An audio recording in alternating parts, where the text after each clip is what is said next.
Nakapikit na si Celine nang balikan niya ito sa sofa.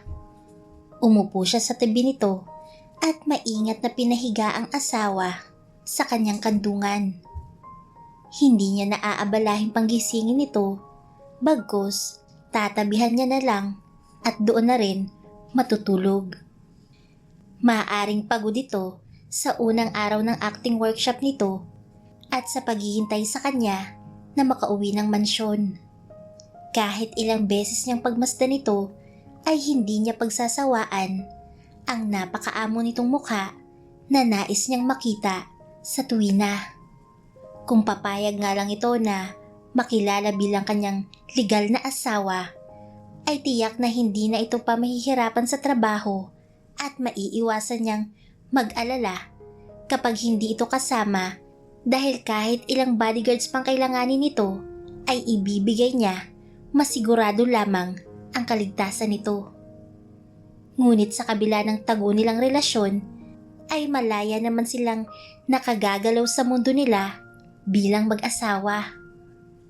Marahil tama nga ang kanyang kapatid na si Dylan, dahil sa pagdating nito sa kanyang buhay ay tuluyang binago nito ang kanyang buhay.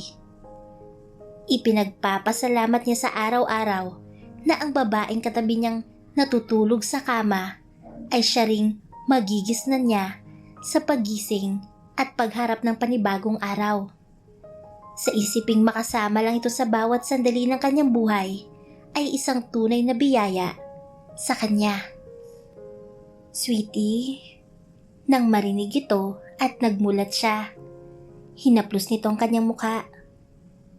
Let's go to our room, sabi nito at tumango siya. I'm sorry kung nakatulog ako sa paghihintay sa'yo.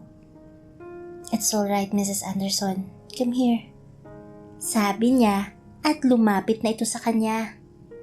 Pinangko niya ito. Mapapagod ka lang sa pagbuhat sa akin. Akma itong bibitaw sa paghawak sa kanyang leeg. Don't move, ani niya at sumunod naman ito.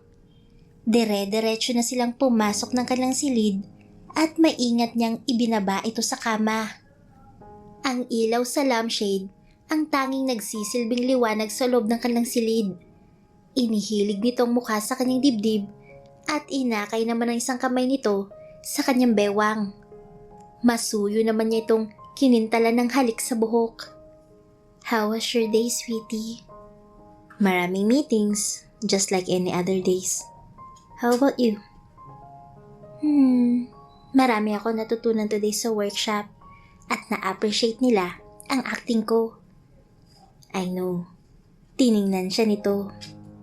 Oh, sinabi ni Zenny? Yeah. Hinaplos niya ang buhok nito. Ayoko na maulit pang nangyari kanina. Anong nangyari kanina? Baka sa mukha nitong pagtataka. Hindi ko nasagot ang tawag mo. Apologetic niyang sabi at hinagkan pang muli ang kanyang kamay. There's no need to say sorry. Alam ko naman na busy ka eh. I'll ask Leonard muna kung pwede kang tawagan sa susunod para hindi kita maabala. Hindi ka nakakabala, Mrs. Anderson. I can stop the meeting anytime kapag tinawagan mo ko. You'll always be my top priority.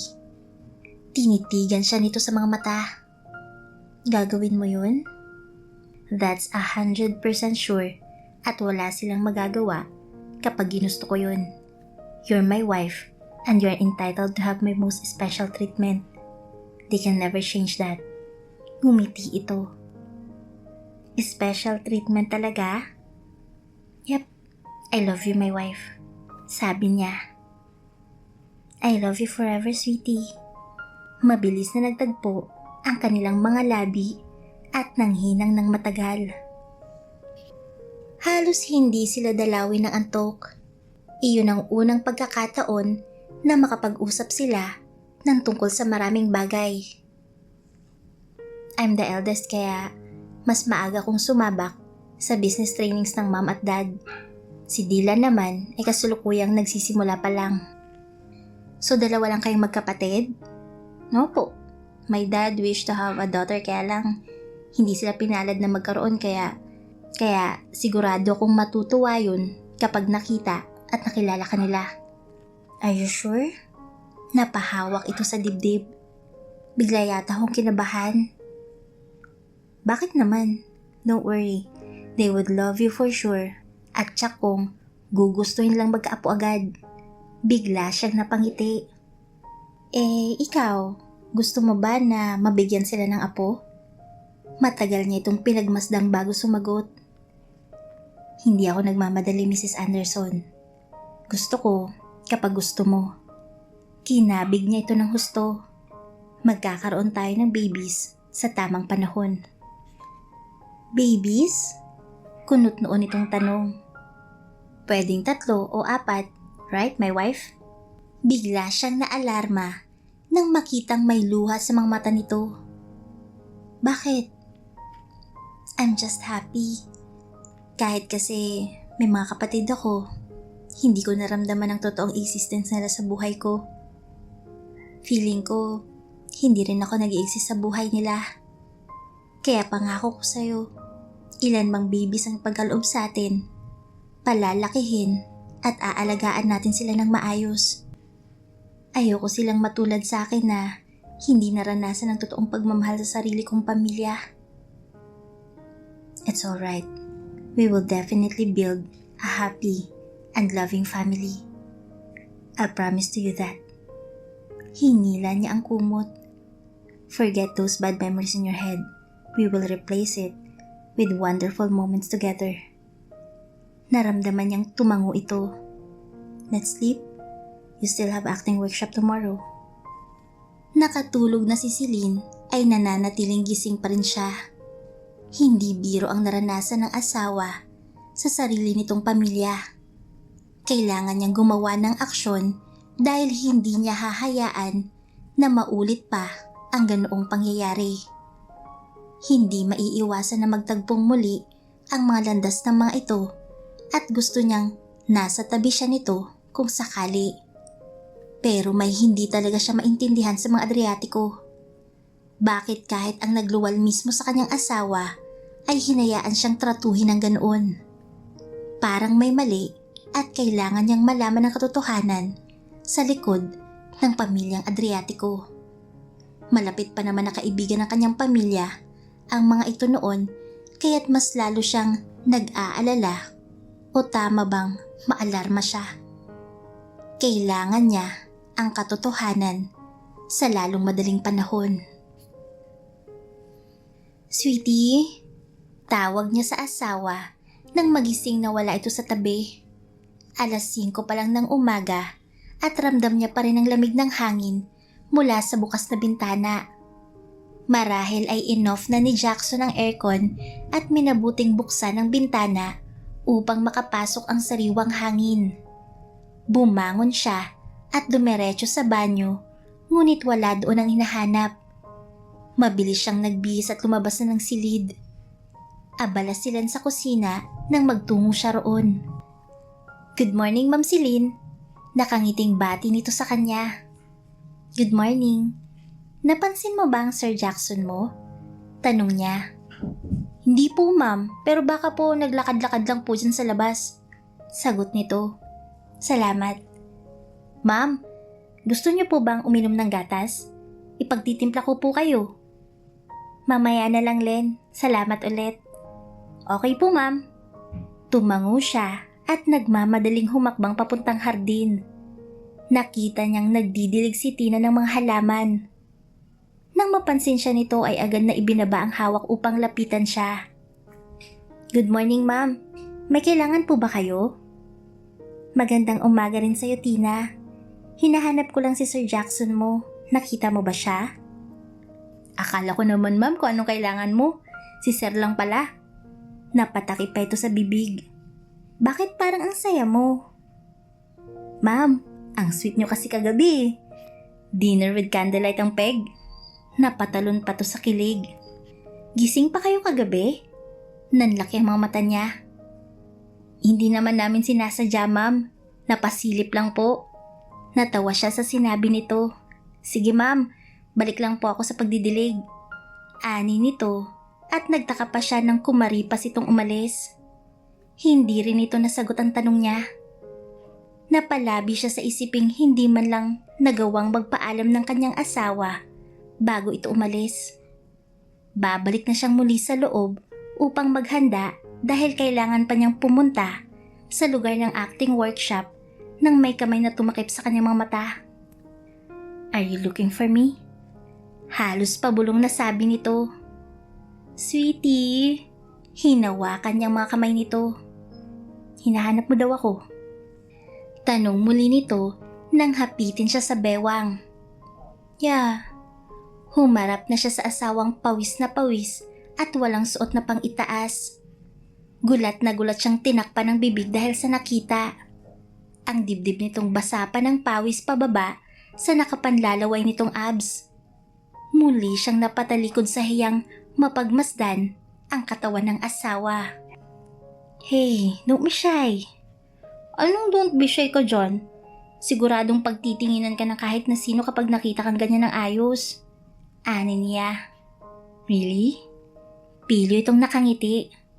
Absolutely yes. Kahit ang mga kasama natin dito sa bahay, sila Tina at Len, muli nitong tanong. Of course. So, pati ikaw? Oo. Mabilis niyang sagot. Syempre. Nakagat niya ang labi dahil sa sinabi. Then, bakit ayaw mong makita sa ganitong ayos ko? Matagal bago siya nakasagot. Kasi ayaw kong makita ng ibang katawan mo. Pagkatapos sabihin ay nagbadali siyang tumakbo papasok sa loob ng kabahayan. May nagawa ba akong mali? Tanong ni Jackson sa natatawang si Tina. Sabi nga ni Ma'am Celine, ayaw niyang makita ng ibang katawan ninyo. Ibig sabihin, siya lang ang dapat makakita niyan. Natatawang sabi ni Tina habang nagdidilig pa rin. Dapat ba na hindi ito makita ng iba? Hay naku sir, di mo pa rin gets. Dapat kay ma'am lang daw yung katawan ninyo. Napangiti si Jackson sa sinabi ni Tina. Hiyang-hiya siya sa mga nasabi sa harapang asawa. Hindi man niya direktang nasabi ang ibig niyang sabihin, ay alam niyang pagiging selfish iyon. Kung tutuusin, kahit sino ay maipagmamalaki ang pagkakaroon ng perpektong katawan dahil sa ganda ng hubog nito. Pero pagdating sa asawa, ay gusto niyang ipagdamot sa mga mata ng ibang tao na makita ang katawan nito. Napailing-iling siya. My wife, you seem to be worried about something. Sabi nito sa kanyang likuran. Nasa loob nito ng kanilang silid. Nang lingunin niya ito, ay dumiretso sa wardrobe at kumuha ng t-shirt. Pakiramdam niya ay biglang naging mabagal ang sumunod na pangyayari. Bago nito isuot ang kinuhang t-shirt, ay pinunasan muna ng maliit na towel ang basa nitong katawan. Simula sa leeg, balikat at sa dibdib, pababa sa abs nitong parang kay sarap haplusin. Napansin nitong nakamasid siya kung kaya't biglang itinigil ang ginagawang pagpupunas. Pwede mo ba akong punasan sa likod? Nakangiti nitong tanong sa kanya. Nagdadalawang isip siya kung lalapit sa asawa. Unti-unting nanlalambot ang mga tuhod niya sa nakatutunaw na mga titig nito at nang makita niyang mapalunok ito ay nakagat niyang kanyang labi. Nang tuluyang magkalapit ay kinuha niya agad ang towel na hawak nito at pinunasan ang likod nito. Ang likod nito na parang singtigas ng bakal na nakatutok song damhin. Nabasa yata nitong iniisip niya at bigla itong humarap sa kanya at hinawakan ng buong pag-iingat ang kanyang mga kamay. Look at me please. Utos nito nang magbaba siya ng tingin. Pumasa na ba ako sa iyong paningin? Napangiti siya sa sinabi nito. Masyado bang nakakadistract kapag wala akong suot na damit pang itaas? Hinawakan pa nito ang baba niya. Tell me please. Gusto ko nang malaman ang sagot. Marahan siyang tumango. Kaya ba kanina mo pa ako pinagigigilan? May halong pangaasar na sabi nito. Ang ibig ko lang naman sabihin ay, pinigilan siya nito sa sasabihin ng ilapat ang mga labi nito sa kanya. I understand. Bulong nito. Mahal na mahal kita, Mrs. Anderson. You do not only own my name, my body, and my soul, but all of my life, all of me. Wala na rin ibang makakakita ng ipinagdadamot mong katawan ko dahil para sa'yo lang to. Muli nitong binalikan ng mga labi niyang naghihintay sa matamis nitong mga halik. Matapos niyang maihatid ang asawa ay dumiretso na siya sa opisina.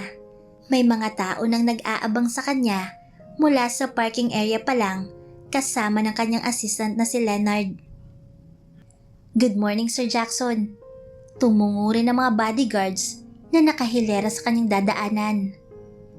Dumating na po ang mga taong nais niyong makausap, sabi ni Leonard. Mabuti kung ganun. Good job, Leonard.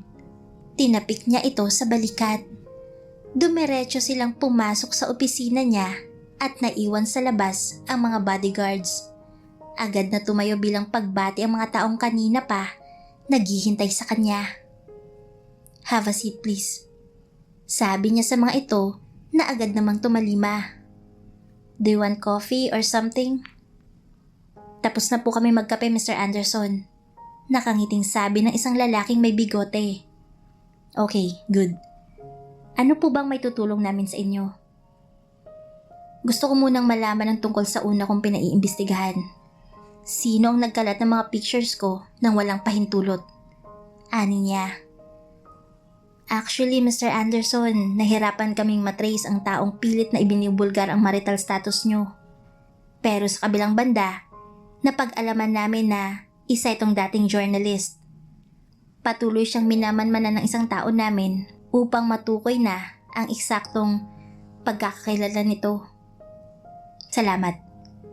Meron lang akong karagdagang misyon para sa inyo at siguro ay hindi lingid sa kaalaman ninyo ang tungkol dito. Seryosong nakikinig ito sa kanya. Gusto kong malaman ang lahat ng impormasyon na may kinalaman sa pamilyang Adriatico at kung bakit ganoon na lang naging trato nila kay Celine Adriatico. Nais ko rin na karagdagang magbabantay sa asawa ko para sa kanyang kaligtasan. Leonard, ano nga ulit ang pangalan ng kapatid ng aking asawa? Almira. Mabilis na tugon ni Leonard. Gusto ko ring malaman ang bawat galaw ni Almira na yan at ang karelasyong lalaki na may malaking pagnanais na saktan ng asawa ko. Makakaasa po kayo na gagawin namin ang lahat ng makakaya namin upang maproteksyonan ang inyong may bahay. Maraming salamat sa inyo. Kayo lang inaasahan kung makakatulong sa akin. Wala pong anuman, Mr. Anderson. Isang malaking karangalan po sa amin ang mapagsilbihan kayo at ang inyong pamilya. Nakangiting sabi ng isang lalaki. Nais kong malaman ng mga impormasyon sa lalong madaling panahon. Dagdag pa niyang sabi. Mukhang napakaseryoso mo ngayon, sabi sa kanya ni Leonard nang makaalis ng kanilang mga bisita. Of course, ako lang ang mayroon ng asawa ko at kailangan ko siyang protektahan at all cost. Sabi niya, paano kung malaman ng mga Adriatico ang pagpapaimbestiga sa kanilang pamilya? Hindi ba ito makakasira sa inyong pamilya? I'll hire the best people to do the job at ayokong isipin na hindi nila magagawa ng maayos ang trabaho nila. Malakas na sabi niya. Easy man, kakampi mo ko at kung ako ang tatanungin ay mas maganda nang malaman ng publiko ang totoo niyong relasyon status ni Celine. Nang sa gayon ay mangilag na silang kantihin man ang asawa mo. Nire-respeto ko ang desisyon niya na itago ang relasyon namin at kahit na mahirapan man ako ay iyon ang susundin ko. Oh, talagang mahal mo na nga siya. Nahimigan niya ang lungkot sa boses nito. Kamusta na ba kayo ni... Hey, wag ganun. Bawal i-mention ang pangalan niya, di ba? Mabilis nitong sabi. I'll keep my promise. Natawa siya. Bakit ba kasi pinahihirapan yung bawat isa? Umupo at hindi sumagot. Alright, basta if you needed any help, I'm just right here. Hello? Sinagot niya ang tawag nang hindi napapansin kung sino ang caller. My wife? Sagot ng nasa kabilang linya. Sweetie? Hindi siya makapaniwala na tatawagan niya ito. Are you busy? Sakto lang pagtawag mo kasi break time namin. Pilit niyang itinatago ang kilig na nararamdaman. Napatawag ka. Namimiss kita. Walang kagatul-gatol na sabi nito na naging dahilan kung bakit hindi siya agad nakasagot. I thought we feel the same way. Sabi pa nito. Siyempre naman, namimiss kita. Nakagat pa niya ang labi matapos sabihin iyon. Talaga? Are you doubting me? Of course not. Mabilis nitong sagot. I wish I could hug you right now. You do it later at home. Iyan ang nasa isip ko ngayon. But I need to catch my flight right at this moment. Saan ka pupunta? Tanong niya. Last time, I've told you na may business meeting ako for the next 2 weeks. Ngunit, bigla nagbagong schedule. Oh, are you mad at me? Tanong nito. No, I'll patiently wait for you at home. Ingat ka. I love you.